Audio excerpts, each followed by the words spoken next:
Hello everyone, welcome to my YouTube channel. तो लेकर आ गई हूँ मैं इस सीरीज का 6th एपिसोड। लेकिन अगर आपने इससे पहले के एपिसोड्स नहीं देखे तो लिंक आपको डिस्क्रिप्शन में मिल जाएगा। एपिसोड स्टार्ट होता है और हमें सीन दिखाया जाता है कि बायहाओ अपने दोस्त के साथ बात कर रहा होता है और उसे कहता है कि उसकी ज़ेन बिल्कुल उसकी ज़ेन जैसी नहीं लगती है जैसे वो बचपन में थी। तो उसका दोस्त उसे समझा रहा होता है कि बड़े होने के साथ साथ सब चेंज हो जाते हैं और उस ज़ेन का क्या हाल है जो तुम्हारे ऑफिस में तुम्हारा हेडेक बनकर बैठी हुई है। तो बायहाओ कहता है कि वो हेडेक बिल्कुल मेरी चाइल्डहुड फ्रेंड की तरह लगती है। तो उसका दोस्त हंसने लगता है कि तुम क्या बोल रहे हो, तुम्हें खुद पता है कि जो असली ज़ेन है वो ज़ेन नहीं लगती और जो ज़ेन नहीं है वो ज़ेन लगती है। और बायहाओ की बातों से परेशान होकर फोन रख देता है। सीन शिफ्ट होता है और हमें क्याओ को दिखाया जाता है जो कि ज़ेन से पूछती है कि आजकल तुम्हारे क्या हाल चल रहे हैं ऑफिस में। तो वो कहती है कि मत पूछो, सारा दिन बस कॉपी पेस्ट करते करते मेरी जिंदगी खत्म हो जाएगी। तो क्याओ उसे कहती है कि ऐसा लग रहा है कि तुम तो मुझसे भी ज्यादा बिजी हो। ज़ेन उसे कहती है कि आजकल इतनी ज्यादा स्टाइलिश चीजें आने लगी है कि उसे तो ढंग से याद भी नहीं रहता कि कौन सी चीज क्या है। तो क्याओ उसे समझाने लगती है पर ज़ेन कहती है तो फिर ये मुझे कैसे पता होगा, मतलब लड़की होकर उसे लड़कियों की चीजों के बारे में नहीं पता। और वो कहती है कि मुझे लॉजिस्टिक डिपार्टमेंट में वापस चले जाना चाहिए क्योंकि ये डिपार्टमेंट मुझे सूट नहीं करता। और उसकी बातें सुनकर क्याओ भड़क जाती है और कहती है कि तुम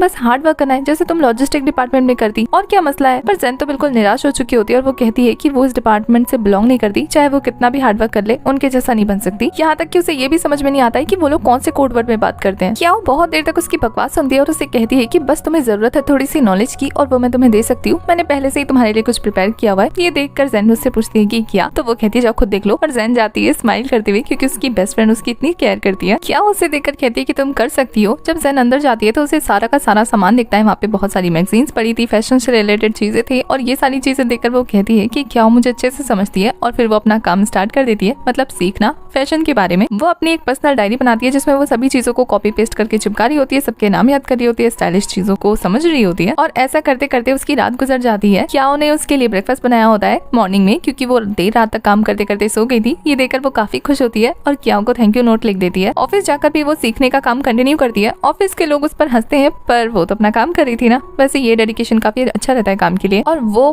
काफी मन से सारी चीजों को सीख रही होती है। और इस चीज में क्या भी उसकी हेल्प करती है काफी ज्यादा उसे सिखाने में, एक टीचर की तरह। क्या ऑफिस में जब लड़कियों को बात करते हुए सुनती है फैशन के बारे में या ड्रेसेस के बारे में तो वो उनको भी नोट करने लगती है ताकि उसे आगे काम आए। और वो नोट करते करते काफी फनी एक्ट कर रही होती है जो कि यूमो को काफी ज्यादा अच्छा लग रहा था। वो उसे देखकर स्माइल करना बंद ही नहीं कर पा रहा था। ऑफिस लंच टाइम में भी हमारी ज़ेन बैठकर यही कर रही होती है। वो क्या से अपनी क्वेरीज सारी पूछ रही होती है और क्या भी एक अच्छे टीचर की तरह से सारी चीजें बता रही होती है। नेक्स्ट सीन में दिखाया जाता है कि क्या ज़ेन का टेस्ट ले रही होती है फाइनल वाला कि उसने कितनी सारी चीजें सीख ली है। पर देखने से ऐसा लग रहा था जैसे कि वो उससे मार्शल आर्ट ट्रेनिंग करवाने वाली है, लेकिन वो उससे सवाल कर रही होती है जिसका जवाब वो काफी फनी वे में दे रही होती है। उसके ड्रेस स्टाइल की सारी चीजें तो हमारी ज़ेन ने याद कर लिया होता है। अब क्या उसे नेक्स्ट चीज बता रही होती है कि मेकअप से रिलेटेड कौन कौन सी चीजें यूज करनी होती है और कौन कौन सी चीजें चाहिए होती है। ये देखकर तो ज़ेन घबराती है लेकिन क्या उसे खुद से करने का बोलती है। और क्या उसके सामने काफी सारे मेकअप प्रोडक्ट्स रखकर उससे पूछ रही होती है क्या मुझे बताओ कि कौन सी चीजें कहाँ यूज होती है। और ज़ेन काफी अच्छे से डिटेल में एक्सप्लेन कर रही होती है क्योंकि अब तो उसने काफी अच्छे से सीख लिया था सारी चीजें। और जब सारी चीजें ज़ेन अच्छे से सही बता देती है उसके बाद वो क्या ऊपर टूट पड़ती है उसका फनी तरीके से मेकअप करने के लिए। बेचारी क्या उससे कितना बचने की कोशिश करती है पर ज़ेन के हाथों से कहाँ बचती। ज़ेन ने तो उसको भूतनी बना दिया होता है पूरा का पूरा। और फिर वो उससे कहती है क्या मेरी मेकअप स्किल्स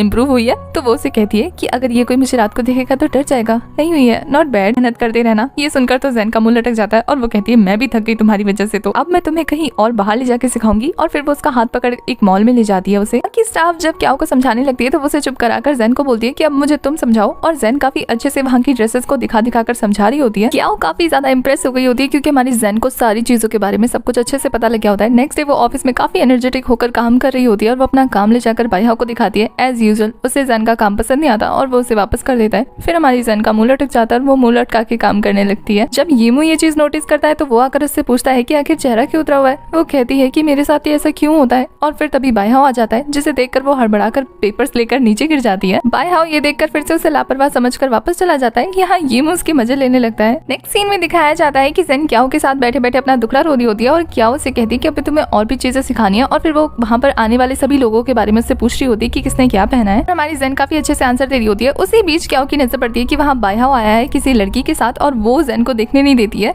काफी मशक्कत करती है उसे ना देखने देने के लिए और उसे वहाँ से उठाकर ले जाती है। दूसरी जगह ज़ेन मजे से खाना खा रही होती है और हमारी क्याओ सोच रही होती है इसे बताऊं या ना बताऊं, कैसे बताऊं। ज़ेन को खुश देखकर क्याओ की हिम्मत नहीं होती कि वो उसे कुछ भी कहे। साथ ही वो अपना फोन चेक करती है तो उस पे बायहाओ ने उसे मैसेज किया था कि वो आज एक लड़की के साथ कॉफी पीने गया था, वो भी काम के सिलसिले में। और ये देखकर क्या सोच रही होती कि छोटी छोटी चीजों की डिटेल मुझे क्यों देता है। क्या अभी भी जैन को कुछ नहीं बताती है। नेक्स्ट डे मॉर्निंग में जैन काफी एनर्जेटिक होकर ऑफिस आती है और यहाँ येमू से परेशान कर रहा होता है। उन दोनों की मस्ती को देखकर हमारा बायहाओ कहता है कि कितने बेवकूफ है ये, और ज्यादातर तो उसे जैन पे गुस्सा आ रहा होता है। ऑफिस में इस बार हमारी जैन जो है वो एक ड्रेस का पेयर बनाती है जो कि काफी ज्यादा स्टाइलिश लग रहा होता है। जुइंग भी काफी इंप्रेस हो जाती है। तभी बायहाओ आता है। बायहाओ भी जब उस ड्रेस को देखता है तो वो कुछ नहीं कहता, वहाँ से चला जाता है। ये देखकर हमारी जैन मुंह बना लेती है, लेकिन जुइंग उसे कहती है कि अच्छा था इसलिए तो कुछ नहीं कहा। ये देखकर वो खुश हो जाती है। उन्हें काम करते करते रात हो जाती है। लेट नाइट तक जैन और जुइंग वहाँ ऑफिस में काम कर रहे होते हैं। जहाँ जैन का काम भी हो जाता है वो वापस जाने लगती है, पर जुइंग उसे कुछ बुक्स लाइब्रेरी में रखने के लिए देती है, जिनमें से एक बुक सिमिलर थी जो दोनों ने पढ़ी थी। और फिर वो दोनों बुक के साथ अपनी अपनी एक मेमोरी शेयर करने लगते हैं और ऐसा करते हुए दोनों काफी ज्यादा एक्साइटेड और इमोशनल फील कर रहे होते हैं। दोनों के पीछे एक अच्छी सी बॉन्डिंग बन जाती है। उसके बाद हमारी जैन जो है वो जाने से पहले जुइंग और लिन को, जो कि वहाँ सो रहा था लेट नाइट काम करते करते, चॉकलेट्स देकर जाती है। लाइब्रेरी पहुंचकर वो वहाँ पे बुक सबमिट करती है और खुद भी कुछ बुक्स चली जाती है पढ़ने के लिए। मैगजीन से रिलेटेड वो अपनी डायरी में फिर से नोट्स बनाने लगती है और फिर उसे अपनी बचपन की एक बुक दिखती है जिसके चक्कर में वो अपनी डायरी वहीं रख देती है और उस बुक को पढ़ते पढ़ते काफी टाइम गुजार देती है। दूसरी तरफ हमें क्याओ को दिखाया जाता है जो कि यही सोच रही होती है कि क्या उसे जैन को बताना चाहिए, हाँ या ना के बीच में अभी भी फंसी है। यहाँ जैन को बुक पढ़ते पढ़ते काफी देर हो जाती है तो वो बुक रखकर डायरेक्ट वहाँ से निकल जाती है, अपनी डायरी लेना भूल जाती है और उस डायरी पर नजर पड़ती है बायहाओ की। फिर हमारी क्याओ पगला रही होती है कि वो उसे बताए या ना बताए। जैसे ही जैन आती है ना वो उस पर टूट पड़ती है कि अब हम स्टार्ट कर सकते हैं। हमें लगता है कि वो बताने वाली है, लेकिन वो उसे बताने वाली नहीं बल्कि मेकअप सेशन स्टार्ट कर देती है और वो उसके सामने आधे चेहरे पर मेकअप करके और आधे चेहरे पे विदाउट मेकअप आती है और उससे पूछती है कि मैं कैसी लग रही हूँ। जैन बताती है थोड़ी सी डिफरेंस दोनों साइड से। क्याओ से समझाती है मेकअप करने का यही फायदा है, तुम्हारा जो लुक है वो थोड़ा सा और निखर कर आता है, तुम और ब्यूटीफुल लगने लगते हो। और फिर वो जैन से कहती है कि क्यों ना मैं तुम्हारा मेकअप कर दूं जिससे तुम और ज्यादा ब्यूटीफुल हो जाओगी। और फिर वो उसे जबरदस्ती मेकअप करने के लिए ले जाती है। जैन का बिल्कुल भी मन नहीं होता है कि वो मेकअप करे, पर क्याओ के आगे उसकी कहाँ चलनी थी।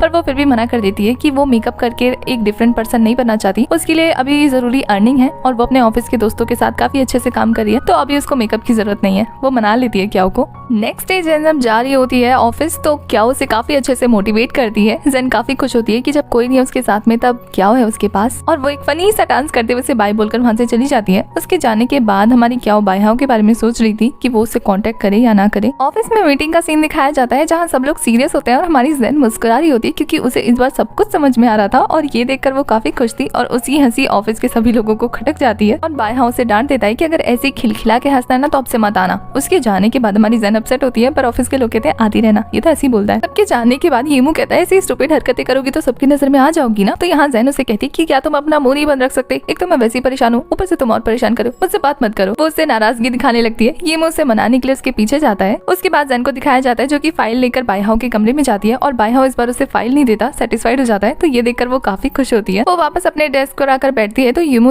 उसके पास आकर उससे बात करने की कोशिश करता है, पर वो येमू को रिजेक्ट कर देती है। वो कहता है कि हम कोवर्कर हैं। वो कहती है मुझे ऐसा कोवर्कर नहीं चाहिए जो हर्ट करे। इस बात पे वो नाराज होने की एक्टिंग करता है। तो जैन जैसे उसका लटका हुआ मुंह देखकर उसे सॉरी बोलती है ना, वो खुश हो जाता है फटाक से और फिर वो उससे ट्रीट मांगता है। तो हमारी जैन कहती है किस बात की ट्रीट। वो कहता है कि मैंने तुम्हें ट्रांसफर करवाया, इस बात की ट्रीट और किस बात की, तुम भूल गई। तो जैन कहती है उसके पास पैसे नहीं है। वो कहता है कि दे दो ना। तो वो अपना वॉलेट चेक करके जैसे उसे पैसे देने वाली होती है ना, वो पूरा का पूरा वॉलेट ही ले लेता है। इस बात पे दोनों की नोकझोंक होने लगती है।